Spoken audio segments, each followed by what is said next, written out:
Hi, I'm Jerry Bowyer. This is the Eagle Investing Network. Make sure to hit subscribe and make sure to share these videos with somebody who could use an education in economics, finance, investing. And really, that's all one topic. When looked at properly, they're all related to one another. We're doing a series right now on the Congressional Budget Office's recent report in which they acknowledge a lot of the problems that in the past they haven't really acknowledged.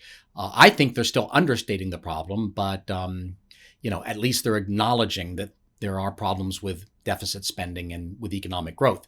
Let's talk about economic growth. Here's the data: growth of real GDP and real potential GDP.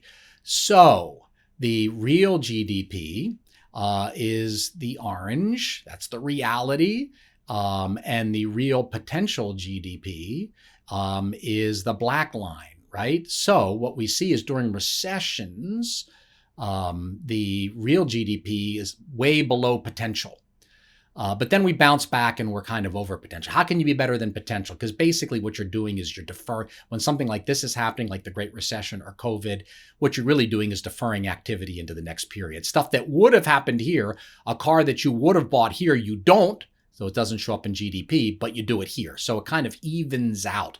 So potential is kind of evening out. And it kind of rotates in and around this.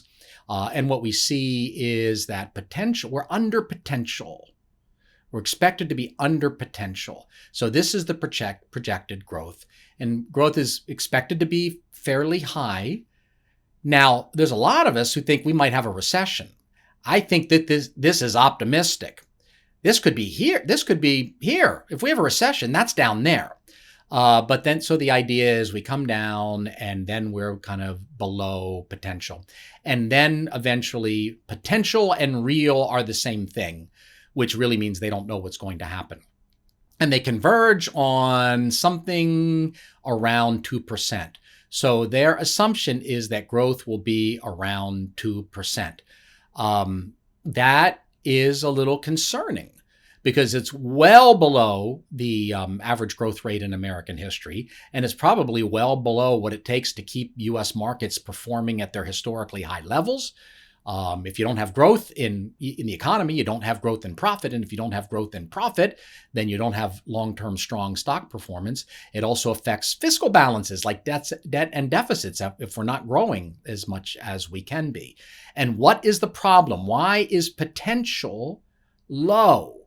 Well, that's demographics. And we're going to look at a separate video about that in a bit and see that really the potential is kind of baked into the cake based on demographics. Baby boomers didn't replace themselves in terms of the size of the population. There's a lot of contraception. We don't know how much. There was 64 million abortions. Well, they're not here. Those 64 million people are not here. Therefore, our potential growth, even if taxes are cut and we do everything right and policy is really smart, which it isn't at the moment, that even with that, incentives for more productivity don't affect people who don't exist. And we're missing a lot of people. And we're going to see that in a future video as well. I'm Jerry Bowyer. This is the Eagle Investing Network. Make sure to subscribe and share with someone you love, or at least someone who you think could use a free education in finance and economics. Thanks for joining us.